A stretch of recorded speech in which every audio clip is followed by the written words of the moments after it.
tumushimire umwami wacu Yesu Kristo kandi yaduhaye amagara meza dushobora kuza mu ngoro y'Imana. Icyubahiro cy'Imana yacu ishimwe n'ibihe bitazoshira. Amen. Muraguka twishire mu maboko y'Imana isumba byose.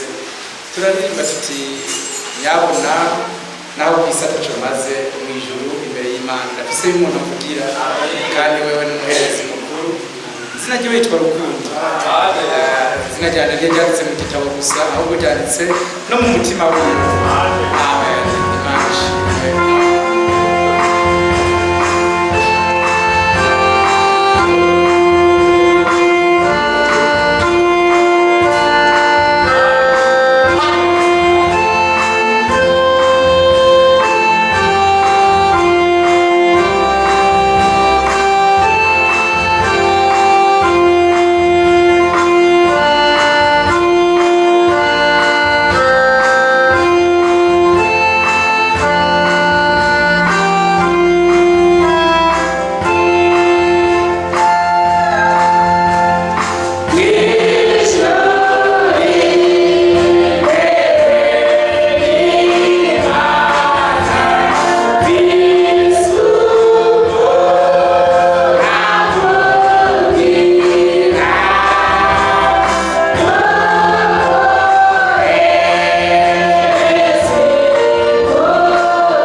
tugushimira iteka ntangere uteye uburyo utwemereye kuza mu ngoro yawe.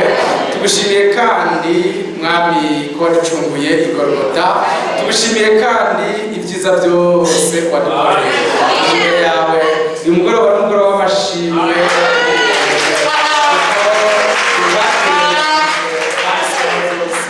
watubereye nka wa munsi wabona umuntu yabuze umushora mu kidengeri maze urahaca umubwira ati ikirango cyawe cikorere witahire uko ce mu nzira ya Bartolomayo. Haleluya! ibyo yahora asegesha byose yabitanze ukamuhumura amaso ubwo natwe waciye mu nzira turimo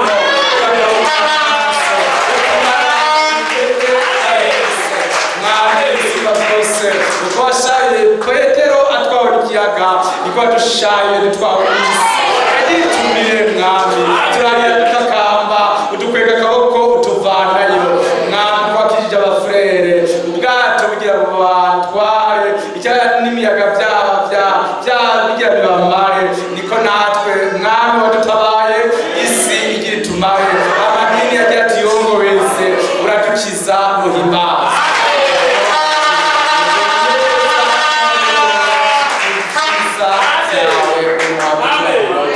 wadukoreye ni byinshi urakoze turagushimiye tuje imbere yawe tugusaba ngo ibyo turimo byiza ubidukomereze ubihezagire naho ibyo dukora bibi ubitsinde byose ibyo tuzi n'ibyo tutazi byose ubirangize nagire intambwe n'imigi ibaho imbere yacu zobukoze tubisabye mu izina rya Yesu Kristo amen amen. Imana ibahezagire cyane umwami ni mwiza kandi azokwama ari mwiza ibihe byose.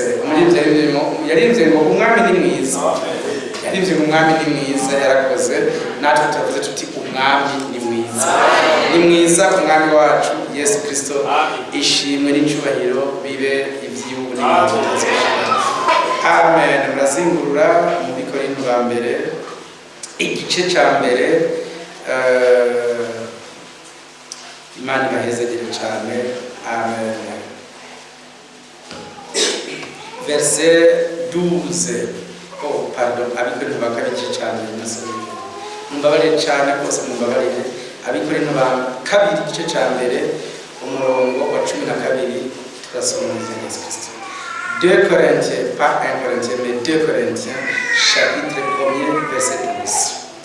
Kuko kwirata kwacu ari kandi ijwi ryo mu mitima yacu rirabishingira intara ingeso twagirira mu isi, kandi cyane cyane muri mwebwe zari ukwera n'imitima itagira ubwunge iva ku Mana, atari mu bwenge bw'abantu ariko mu buntu bw'Imana. Kuko atabindi tubandikira atari ibyo nyene umusoma kandi mwemera, kandi nishimiye ko muzovyemera gushitsa iherezo, nk'uko mwatwemera agace yuko turi vyirato vyanyu, nk'uko namwe muzoba ibyacu ku munsi w'umwami wacu Yesu Kristo. Amen. Imana ibahezagire mu vyagire. Amen. Amen. Imana ibahe umugisha mwinshi gose mu izina rya Yesu Kristo. Dushimiye cyane cyane gose Imana yacu. Muri amaririmba karimba baririmba bavuga ngo ineza y'Imana yacu ni nyinshi, kandi byose bikora ku nyungu zacu. Ibintu byose umwami wacu yakoze byari ku nyungu yabo yatoranije. Umwami ahimbazwe. None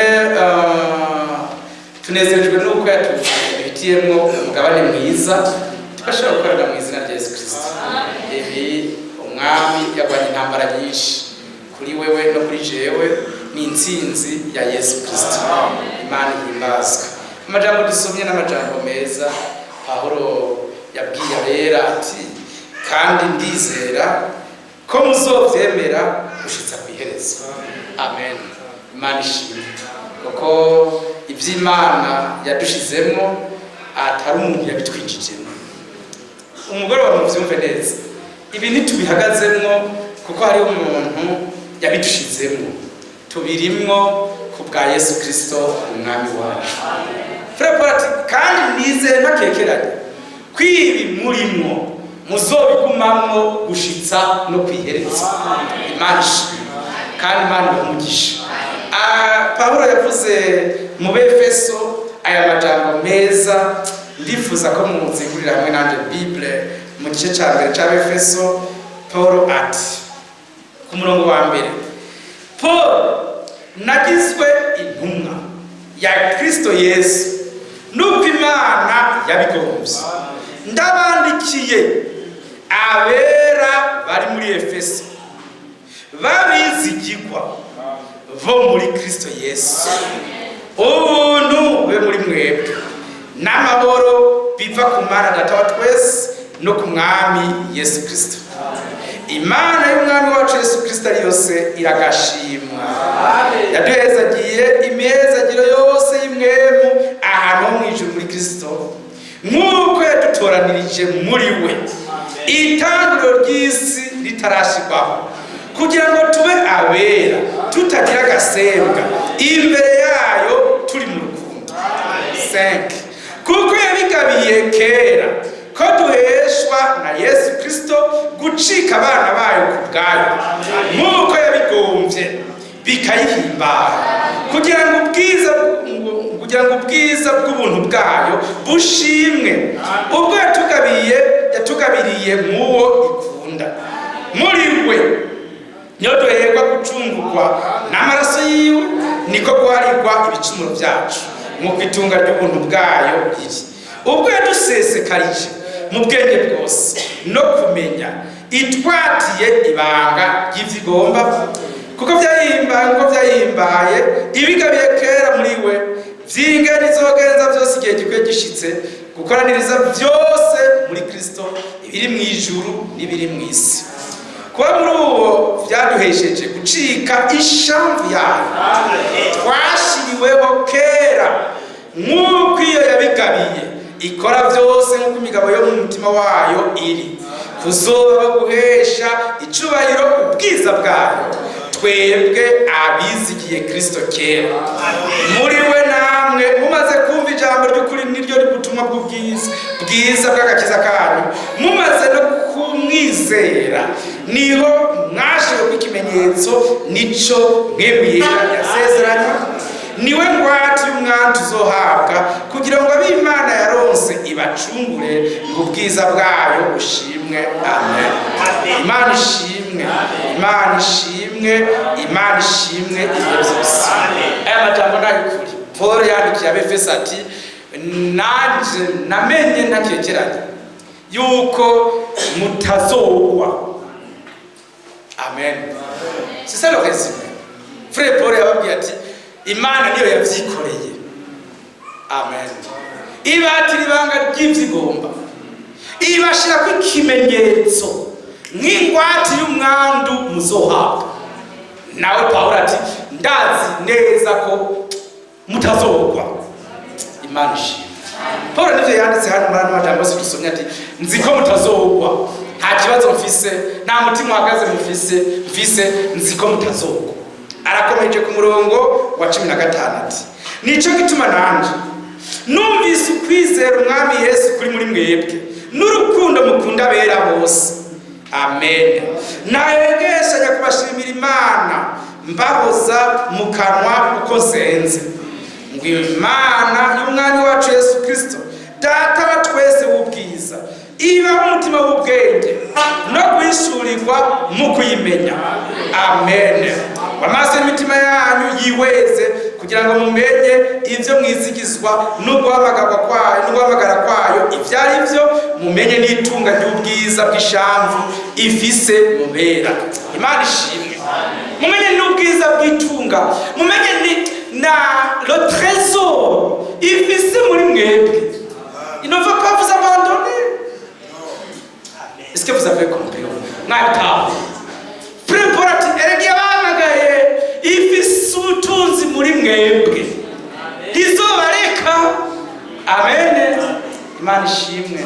Nizobata mumenye, haleluya, ko muguye izobavyura, mumenye ko hari amaraso abeza, mumenye ko mucumuye bibabaza, kuko hari ubutunzi bwinshi ifise muri mwebwe.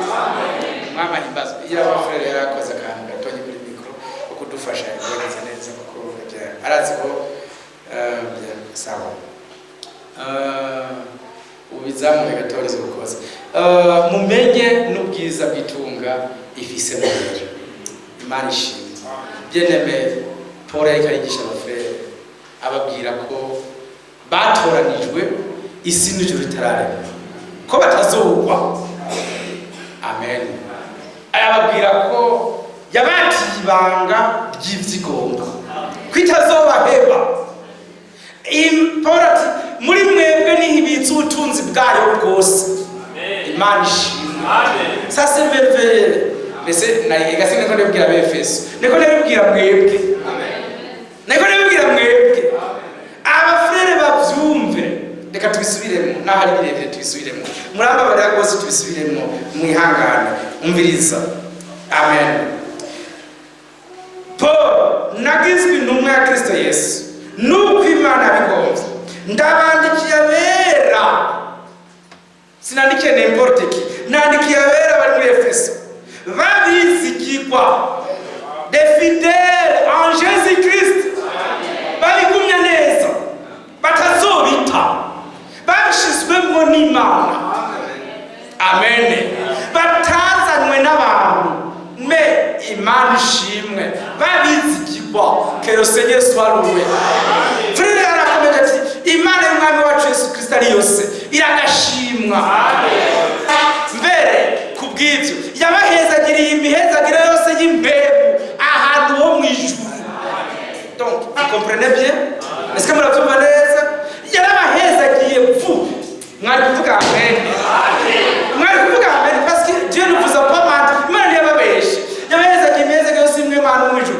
ibamenye isi yabatoranije isi n'ijuru bitararemwa ibacika abana bayo ku bwayo amen frere arakomeje ati yatwatiye ibanga ry'ivyigomba arashishikaye ati idushirako n'ikimenyetso kugira tuzoba duhagaze hose najye numa azodukora ko azoba tubona arakomeje arabandanije ati amen nico gituma nande maze kuvyumva nabasengeye ntazi ko amajambo yanje ari mpfabusa ahubwo nzi ko nsengera ab'Imana yashize mu butunzi bwayo Imana imbaza tukomeze mwumve neza amajambo meza uhoraho nashimwe bien-aimé frère hano handitse amajambo meza cyane yo mu bifilipi tugende turasoma pole mu gitabo cya bifilipi frère Paul umviriza ingene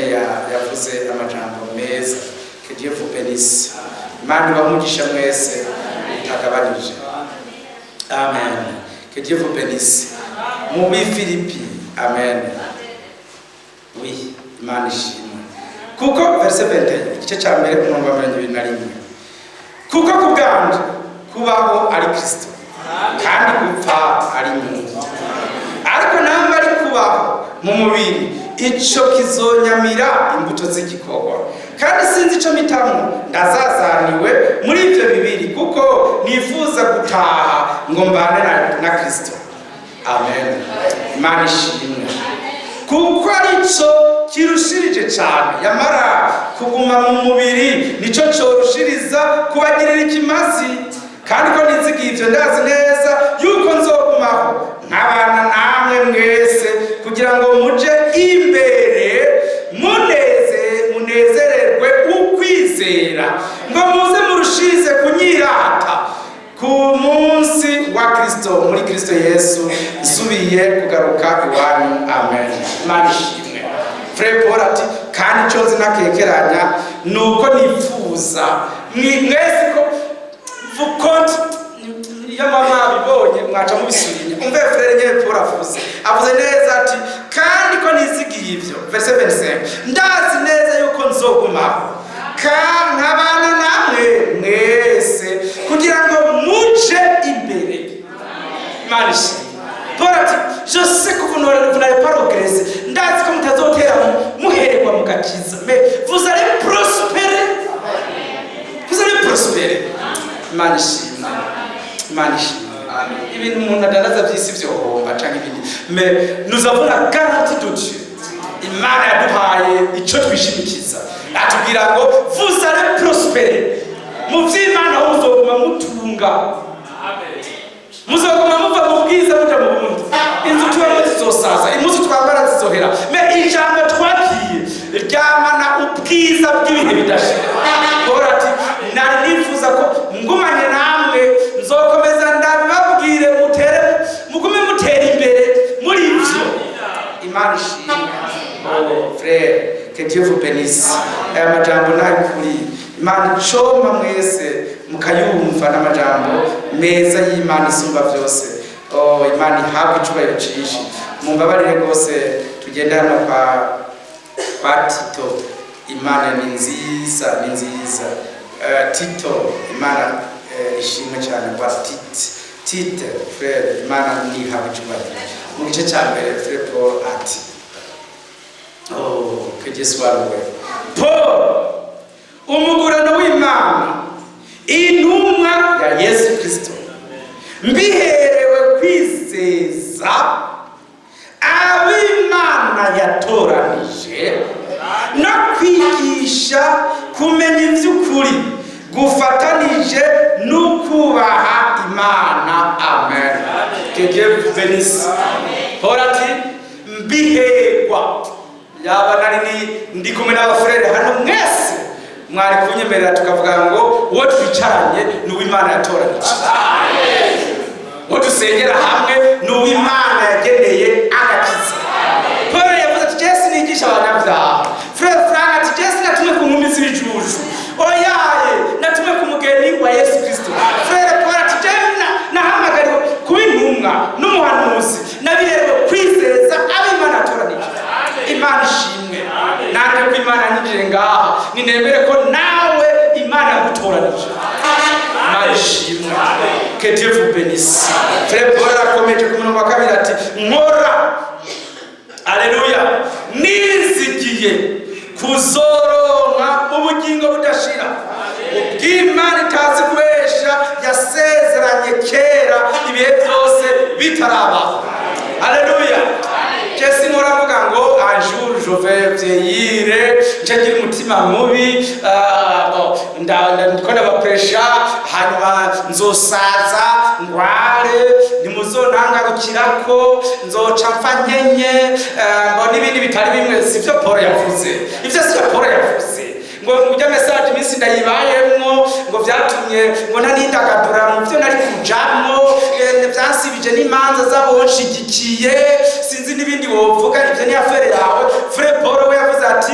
jewe amen nkora nizigiye kuzohabwa ubugingo budashira alleluia que Dieu soit loué nkora mfise impembo que Dieu vous bénisse Timotheo frère Paul yamuvuze neza ariko aravuga muri Timotheo wa kabiri cya 4 a verset 6 yavuze n'amajambo meza ati kuko jewe n'ubu ndiko ndasukwa nk'ibisukwa ku gicaniro igihe cyo gutambura kwanje kirashitse ngiye gupfa je n'ai pas de souci verset 7 amen nagwanye intambara nziza narangije urugendo nazigamye kwizera ibisigaye alleluia bijigitsimo sukugororoka icumwami wacu umucamanza agororotse azoma kuri wa munsi kandi sijoje nyene nzogihabwa ariko kandi n'abakunze kuzoseruka kuwe bose bazogihabwa amen que Dieu soit loué frère Paul jewe abanyica bari hafi baramaze kunshira urubanza ivyanje vyarangiye ariko amen hari umucamanza atagaritanya ambiki igitsibo mwijuru alleluia nazigamye kwizera arabizi nagwanye intambara nziza yo kwizera arabizi nsozera urugendo rwanje amahoro nazigamye muri message nayigumyemo nivyo twasomye ngo amen mubikoreno ba kabiri igice ca mbere kuri wa murongo ngo amen kandi nizeye ko muzobigumamwo gushika kwiherezo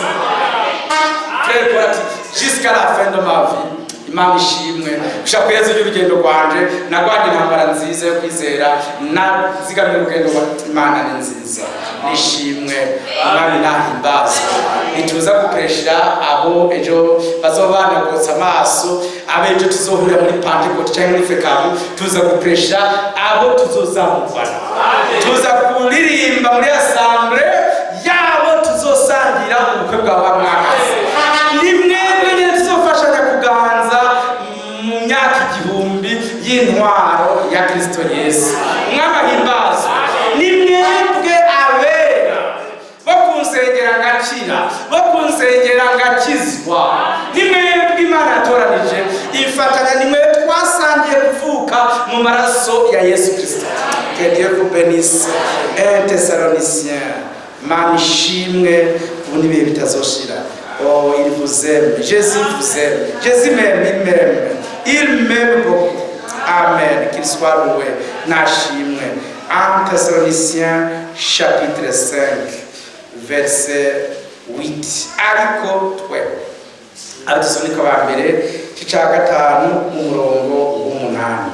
Ariko twe amen. Ko turaba umurango. Ifutira amen. Basi tuzamene tuvuga wi. Tuvuga wi. Ariko twe ko turaba umurango. Voilà, abavuze amen Imana heze. Basi biraryoshe ko tuvuga amen mu bwami bw'Imana. Muze muri ya trena naho tuzotuvuze basi muzo tuvuga ngo amen amen. Kugira izopfumi kuma iza hafi basi. Byokoze. Muvuze muravyika. Amen. Imana ishimwe. Natangwe kuvyimenyeza rero. Écoutez bien. Ariko twe ko turaba umurango. Twirinde ibiboreza. Twambaye icuma gikingira igikiriza cy'ukwizera n'urukundo kandi twambaye n'ingofero ukwizigira agakiza. Mumbabarire Imana ivyanditse yabishize mu itegeko ry'uko tubishobora. Inzi vyandika yari ivyandikiye abatoranijwe ishyiraho no kuzobibashobotsa. Imana ni habicuma. Il nous fait vivre sa parole. Il nous fait vivre sa parole. Il nous fait vivre sa parole. Itubesha mu ijambo ryayo. Itubesha. Mwama himbaza. Amen. Dieu vous bénisse. Amen. Oh, reka dusubire turirimbe. Turirimbe kana karimba kavuga. Abazokomanga ku rugi rwamaze kugaba. Nta kizobumva nibavuga. Reka tukarimbe mubirize.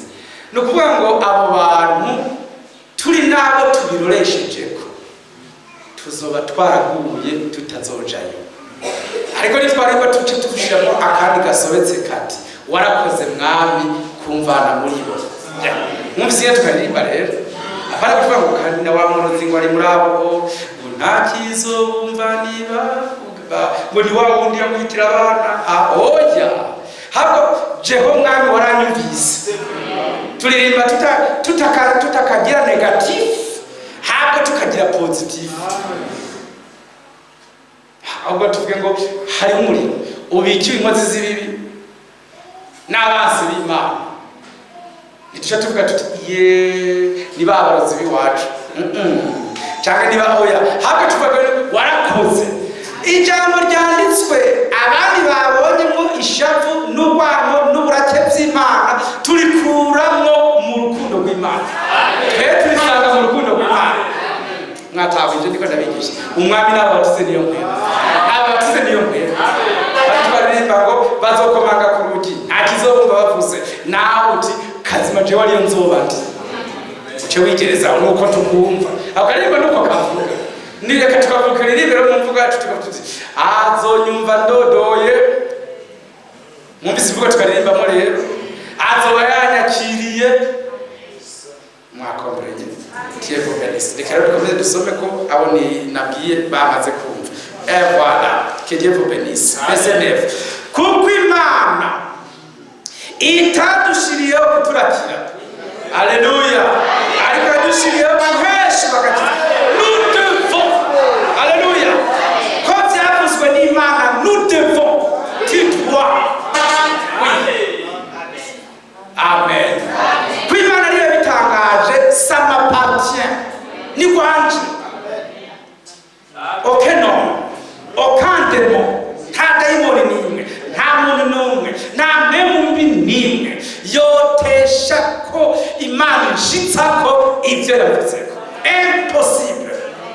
yangeneye gukira nzokira, yangeneye kuzamurwa nzozamurwa, yangeneye kuzuka n'ipfu ntirizoba ryinshi. Imana ishimwe, Imana ishimwe. Byatumye umwami wacu avuga ngo nimusambure iyi nzu, ku munsi ugira gatatu nzoba nayicuje. Abantu bati yubatswe mu myaka 46, wowe uriko tuvuga ko twazima ijuru izoba isumba niyi, nawe ati detwize.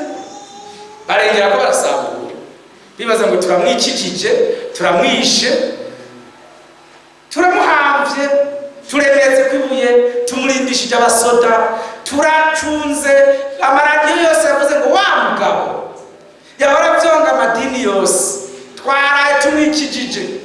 Akamwemwe kari mu ishengero ry'abafarisayo, uwo munsi batambiye ku rukuta, byari hatari, barabyinye. Umunezero wari mu ishengero ry'abasadukayo, bikijije umwasi, byari hatari. Mbere twaziye ijuru. Haleluya. Ivyo Imana yavuze byarashitse, arazuka mu bapfuye. Haleluya. Yarazutse mu bapfuye, il est vivant. Yashize ati il est vivant éternellement, ni muzima ibihe bidashira. Yamuzuye mu bapfuye, nande nizonzura mu bapfuye. Ubifrebura n'amati naho muncagagura ibipande, mukancanira na essence umunyota wanje, mukavuga muti nawo turawase, tugiye kubuta mwitanganyika, turawuvurunze muri Oseya, n'agatrasi ntikaboneke, n'ifishe zijya nitumwemwe twasigaye. Umwami nampamagara nzokwitaba. Umwami yahamagara izina ryanje, nawe nzogitaba. Umwe yitaba ubutumwa bwiza, Imana imuraritse kubwizera, niwe azokwitaba. Imana imurwanye mwumva, niwe azokwitaba no mwiza. Haleluya. Imana ishimwe, il est vivant. Bataduhamagariye kuturakira. Nous tous, amen, nous devons atteindre cet objectif. Kubw'Imana twese hamwe tuzoshikira iyo ntumbero. Imana ishimwe, ariko yadushiriyeho w'isevre guheshwa agakiza n'umwami wacu Yesu Kristo. Niwe dupfiriye, niwe frere, sabansi bacu suzova twigebuka, oya ni umwami wacu niwe dupfiriye. Amen. Kugira ngo tubaneho nawe, nindazobimuza no, nindazobikubuza no. Niwe kugira ngo erega yapfuye kugira ngo tubaneho nawe. Niba ushaka kubimbuza urapfe nk'uko yapfuye, urabanza ngo upfuke nk'uko yapfutse, uba Imana nk'uko yari Imana, hama bize bikunde. Me niba utobigira, kuko Imana nta n'umwe yabihaye, ari byayo yonyene.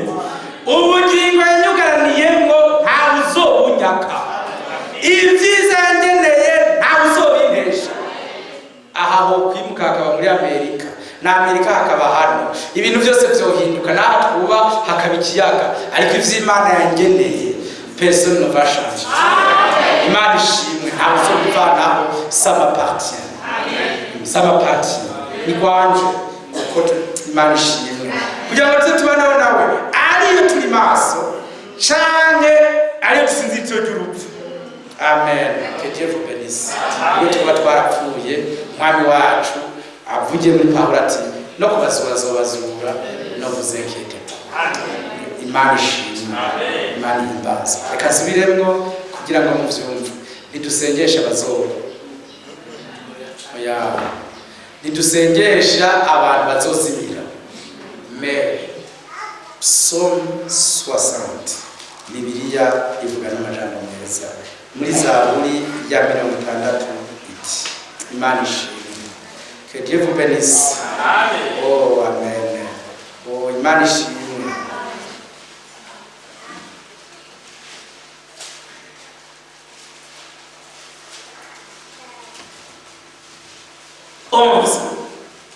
Psalm 60 verset 11. Udutabare umugwanizi, kuko gutabara kw'abantu ari ukubusa. Imana izodukoresha iby'ubuhizi, kuko ariyo izosiribanga tuno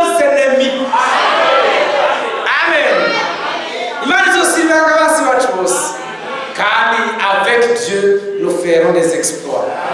Oh, qu'il soit loué. Avec Dieu, nous ferons des exploits.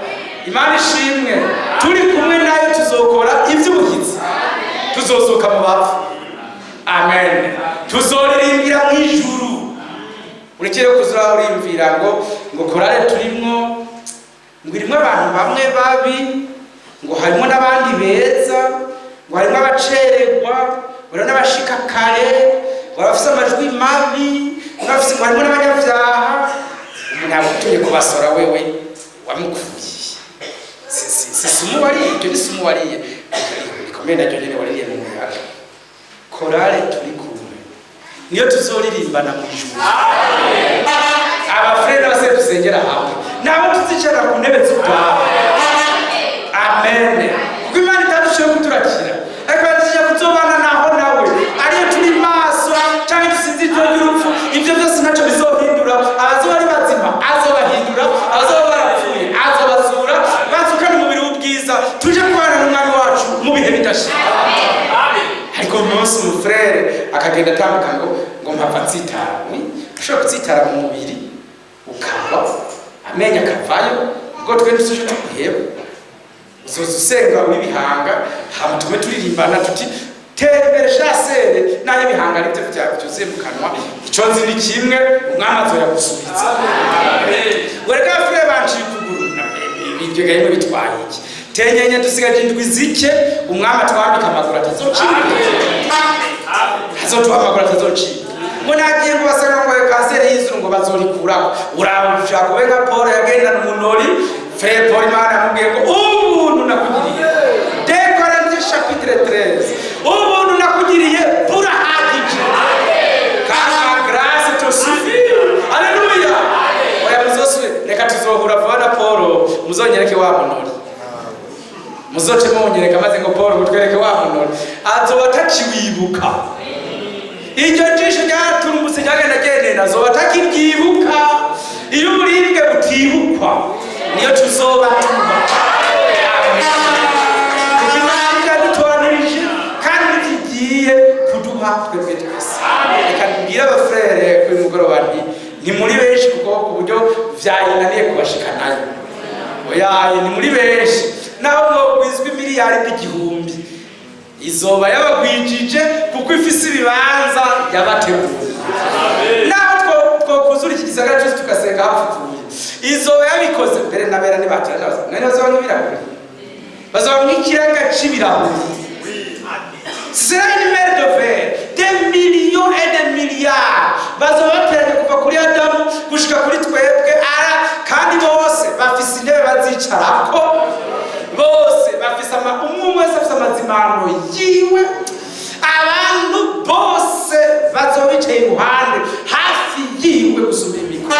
Aho uzoba wicaye uzomubona gutya nyene, nandi ndamubona gutya nyene, n'uwo muri antiki utabona gutya nyene, bose bazobona begereye.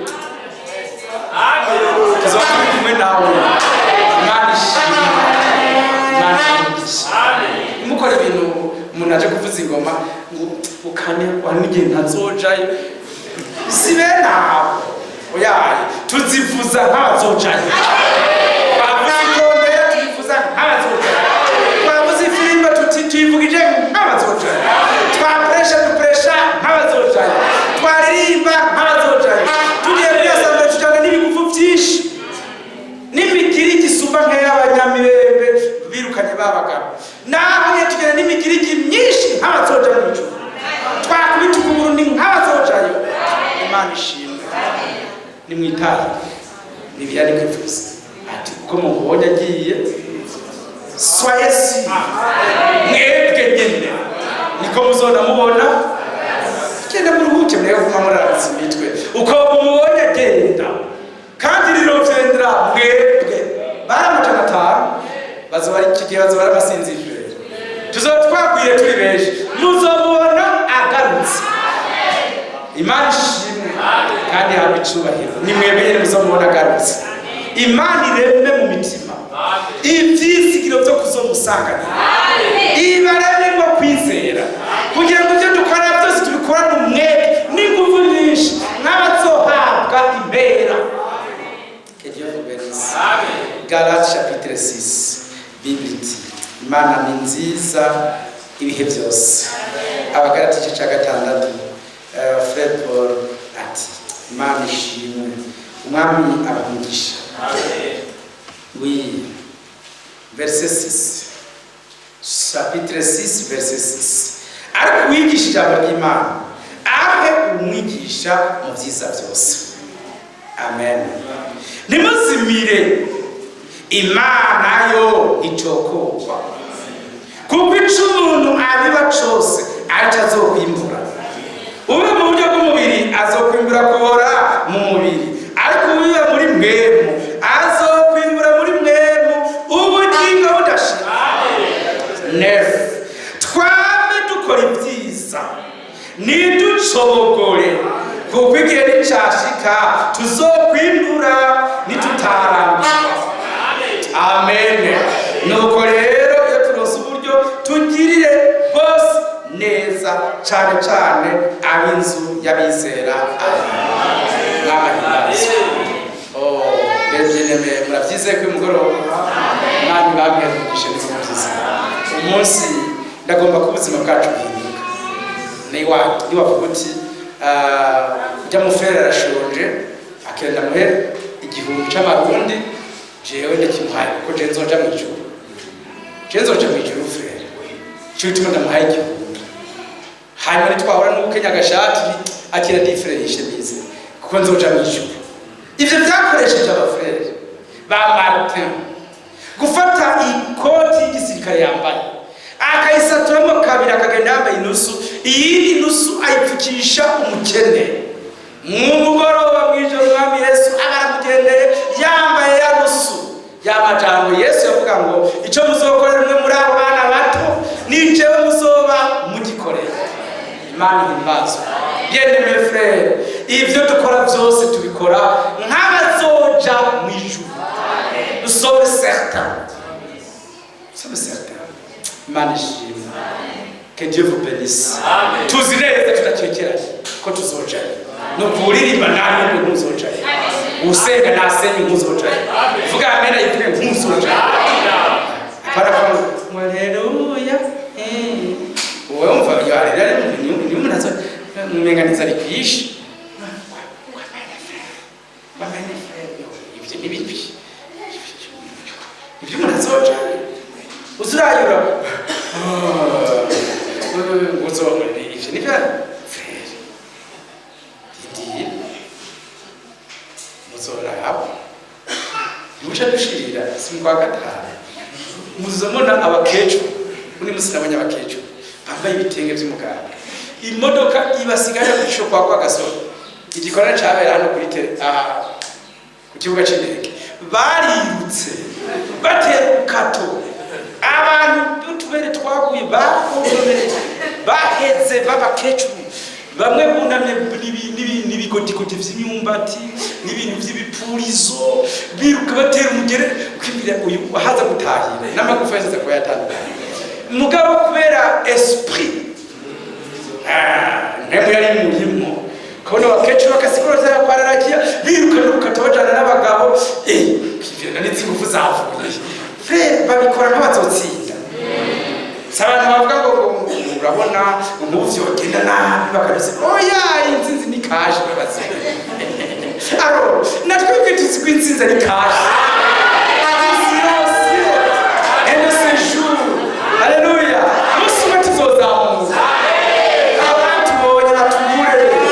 Ingorane tuzisike, ingorane tuzisike, ingorane tuzisike, ibibazo tuzisike. Nous sommes tous aux âmes. Alors nous vivons non pas au présent mais l'avenir. Kandi tubaye muri kubungo tubiheburana n'abihebuye. Tubaye mu bisoza. Icyo tuma Paulo yandikira abafrere ngo niturara kubiboneka. Naho umubiri wanje uri kurabora. Alléluia. Zakanya gatubirushije kusunika. Ibingerageza biremereye bigoye. Bisunikira gushima umwami. No kuzobona umwami ko turara kubiboneka yuko twakubitaboneka. Vyibihe bidashira. Mwami ahimbaza. Tugiye kubelisa. Frère Marsh. Turaba kubiboneka turabitaboneka. Nituhagaze nk'abantu baconjogoye oya. Aburahamu yagendewe n'Imana yayita umuntu aje kumuhimbura habe yita umugenzi ati Sara ijya n'Imana yacu kandi ko twese tuyisenga hajya ntice ko twiyica habwo burateka henza n'ibirenza n'amazi ndaboza ibirenge je nate guteka Imana ngira ndayoza ibirenge maratangura yoza ibirenge Aburahamu Sara wateka ziko atekeye Imana byari biryoshe uwo munsi icyo gikoni nko gituma nk'abamama yenda bamajije ati genda utekere Imana wewe ntote kuririmba kandi kuririmba hari n'umwe ngo yasenye ngo mfumaranye umusunga mu rubavu uri bamama wacu ngo je ntambabura njamo wabivuga nk'ibyo umufurere gutanganya twakiriye Imana neza neza irashitse abungere batoye inka nziza inuze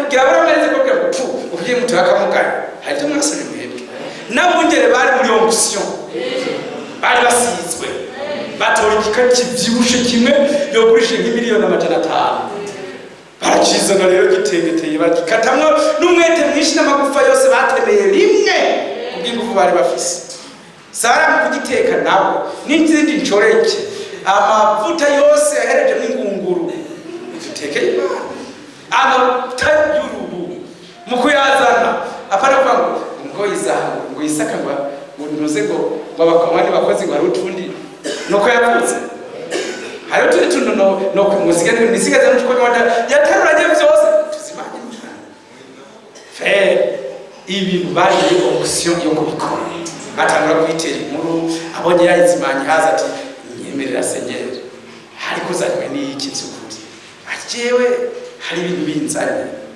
burya Sara agiye kuvyara mwana Imana rero ndeza nani inkuru mbi izanwa n'inkuru nziza amen izanwa n'inkuru nziza reka Sara gabundi sinakoreye ubusa sinayizi Imana yubusa gabundi yo yabonye ibyo ndiko ndakora atangura gutwegera mu mutima abantu batazi Bibiliya bacuvuga ngo arakekeranije ngo oya muri muhe murace cha 11 mavango Sara yizigiye voilà oui moi c'est là twebwe ne le condamnons pas c'est notre sœur nawe yari muri onction frère Paul yamuvuze hano ngo elle a cru ça c'est vrai Hébreux chapitre 11 niko Bibiliya ivuze amen ukwizera niko kwatumye na Sara ashozwa gusama inda naho yari yaraciye kuko lison amen kuko yiyumviriye kujya mwanya yuko yasezeranye ariyo kwizerwa Hébreux 11:11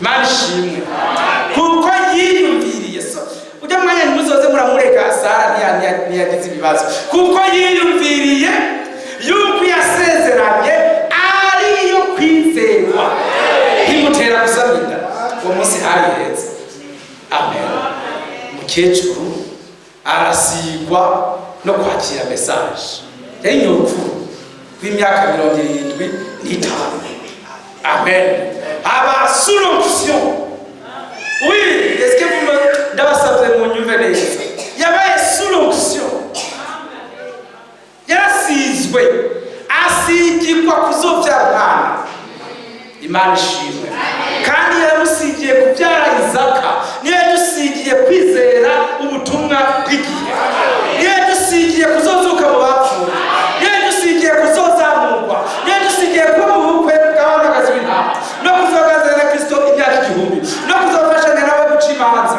no kuzoba mu bihe bidashira le 8e jour l'éternité que le Seigneur vous bénisse mwami nahimbaza iyo yarabisigiye cyo aha mumbona nzoba ndi mu mizamo kwa frere nzoba ndimo aha mwabona mundanya hari yepfo mu kaburi kumushasha muzovuge muti ni mihe bito Imana irahera mukingira gakeye tuzomubona vuba nati muzorira muzotekana Imana ishimwe muziko tuzosubira kubonana vuba cyane tuzamuwe twese niteka Imana mbere twezo biduteye umuntu avuye mu mubiri hakikare hazoba Imana mutiteka kugira ngo ngo ntituzobitangira amavyukisi ntituzobitangira imbere ariko bazoduhitana tuzamurana Imana ishimwe ne ndababajije hagati y'abazutse n'abaca bahindurwa ni bande bazotangura kuryoherwa?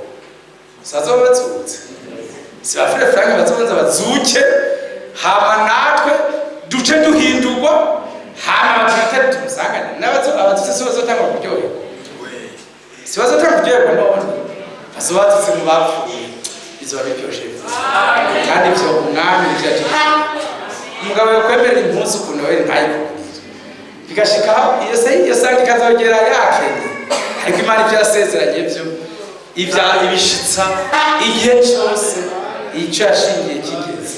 Imana itabesha, Imana ishimwe, umwami nahimbazwa, abantu bose mubipfuriza ibyo muti umwami wanje agwe kuzobona izamuka kandi zarwa rwabupfa byaha nta kintu kizodutandukanya n'ivy'Imana yaduhaye muri Kristo Yesu.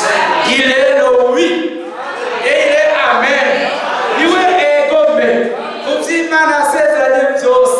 Kristo Yesu niwe egome muri niho egome riri muri we.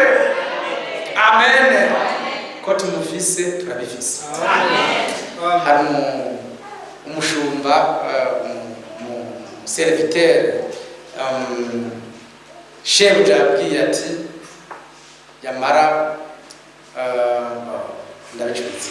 Hari umwana shebuja yabwiye ati ndaguciye n'ibyo narondeye byose nta kimuzotorana. Wa muhungu abwira se ati hari ibintu gusa bikenye ndagusabye ibyawe ndabihivye mu kabo nyemerera ujya muntu yahora gukorera azoguma nkorera nanje acarigiye ati ivyo naco bimaze ndabiguhaye nene yaracitse boss ivyari bihinze we nyemerera gusa muzehe ibyawe ndabihivye n'ama etage yawe ujya muntu yahora gukorera nande azaguma nkorera nani ivyari bihinze numva ko yaramusimbuye nande nshaka kugira abafrere kuri mugoroba y'amajambo mbese ko umucunguzi wabayo barabo mu isezerano rya kera bari bamwishimiye ataraza barirata umucunguzi kandi batarabona nivyo bikwiye kumera gute kuri twebwe yaje yamaze kuza abatari bwaza baramwirata inkumi zosama inda ntimwirate inkumi zosama inda boni Yesaya ntimwirate inkumi zosama inda. Mose nawe kera mwitangurira ati uruvyaro rw'inzoka umugore uvyarwamo ruzoyimena umutwe nta kibazo. Genèse chapitre 3 verset 15 bisawa Imana ishimwe mbere ni muremure mwami Imana azabakoresha umuhanuzi ameze nkanje gusubira mu Byagezo 18 ku murongo wa 18 mbere abazomwumvira bose bazoba mu ikoraniro ry'abera. None ko bari bamwishimiye ataraza bayo nzobona umucunguzi wanje ndi muzima ko bari bamwishimiye ataraza twebwe yaje kandi akabikora. Si twe turi mu isezerano shuri rya mbere kubagiza si twe tukwiye kwirata gusumba abo twe tukwiye kwishima gusumba yobu natwe tutijeho nzomubona kwasa nzomubona. Haleluya. Nzomubona umucunguzi wanje pasikire veni kuko tawe yaranaje ariko bo bamwishimira ataraza. Baburahamu bamwishimira ataraza bari bamwishimira ataraza none twebwe yaje si twebwe abo gushima gusa. Amen. Abo bantu mwabera b'Imana mwe bemera ko bejejwe n'amaraso y'intama igaragara baciye umutwe. Twebwe hari amaraso ya Kristo tureke kwemera kwezwa nayo kandi n'amaraso asunze ubwiza y'intama zose n'amaraso asunze ubwiza y'abahanuzi bose n'amaraso y'Imana bwite yasesetse nimwemere kwezwa nayo. Soyez certain que vous avez été sanctifiés de toute votre culpabilité. Ibyabareka byose umwami yabivanyeho igorogota byarabihejeje. Amen. Niyaba oni Pawulo turiko turavuga bimwe niyaba amaraso y'intama canka y'impene yarashobora kuvanaho urubanza ku muntu bizomera bite ku maraso y'umwagazi w'intama utagira agasenga.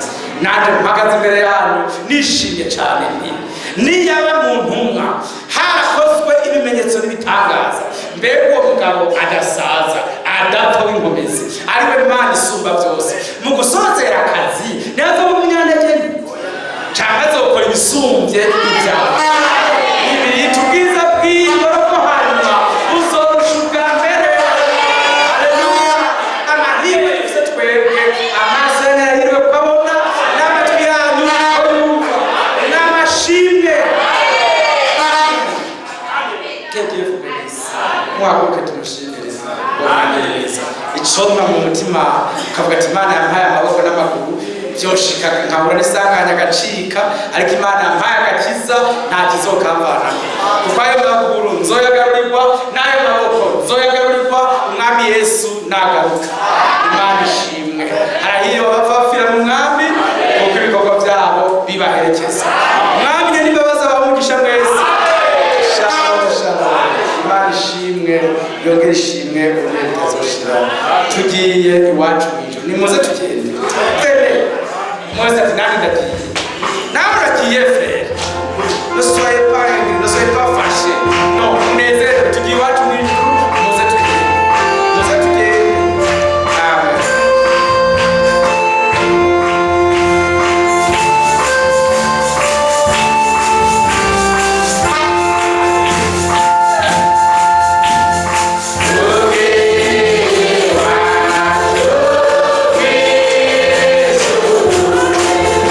Oh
desejo pesar que corriste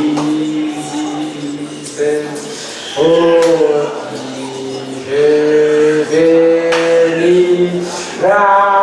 de moi je desala oh dakawira Imana ishoboye byose turiko turaja iwacu muriza ati ingano ndashaka kujana nanjye twese twifuza ko tujana nawe mukiza tukajana iwawe mw'ijuru twese tubatondetse ijambo rije kudutora ritabeshuzwa ridahinduzwa ijambo ry'ukuri ry'Imana isumba byose kugira ngo abaryizeye bose barembe mu mutima bakikujwe n'Imana isumba byose baboshwe bafashwe n'inkuru zidasanzwe z'Imana yo kubatora bibajane iwayo. Haleluya! izo nkuru zo kuzuka rwawe izo nkuru zo kwera rwanga izo rukundo rwawe nizo tukikuje nizo tuboshe nizo tujanye dushime mwami. Haleluya! izina ryawe ritubaho imitima imbere yawe ubahe kurema kugira ngo yo kwizerwa no kubikora bizobikora. Haleluya! kandi baduhamagaye azonashira ku ntumbero kugira ku munsi wa Yesu Kristo. Urakoze Data wera heza zirabera bose mwami ubishije aya majambo uyandike mu mitima yacu utuwe kugenda turenge tukagira icyo dutinya ko tumenye umutima kw'ijambo ry'isezerano ryatanzwe n'Imana isumba byose. Urakoze turabyakiriye turabyemeye tubaye umugabane wacu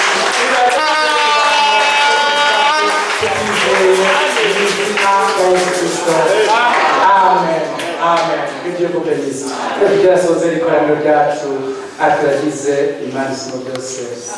Serere bana ba Alice bagwaye Imana bakize tubimenye uno nyene twari twaserera abandi n'abandi bose Imana bakize izina rya Yesu Kristo. Murakoze Dieu vous bénisse. Amen. Kandi byacu bihera n'ibindi byose umubiri ingorane tuzi neza ko umwami azidushumusha byose.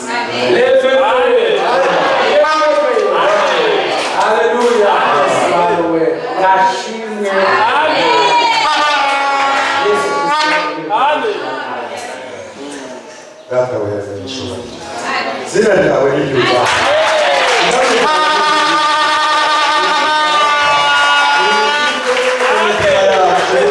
n'ishingiro ryawe nuko bikorwa mw'ijuru. Ishimwe ko ari uduhaye ingabo dukwiranye uyu munsi utubabarire ibicumuro byacu kuko bwacu natwe duharira abaducumuye kandi ntuturekerere mu byosha nabi ariko wamudukiza wabo. Uragendutse cyane kubona baradutoranije kubona neza bacaziye watindiye mu inzira y'ukuri inzira iboneka inzira imurikiwe n'umuco w'ijambo ryawe. Uratubwiye ngo nije nabatambuje ntimuzorwa ndi kumwe namwe muzokora ibyo mubizi.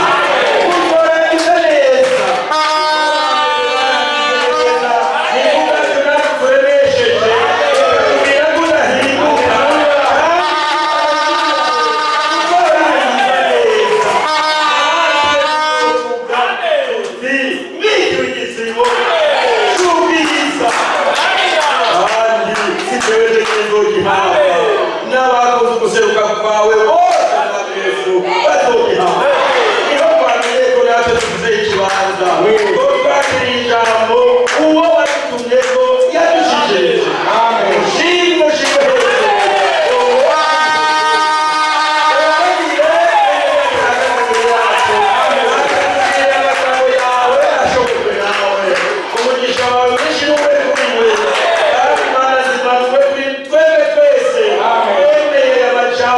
Amen.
ishuri komoza.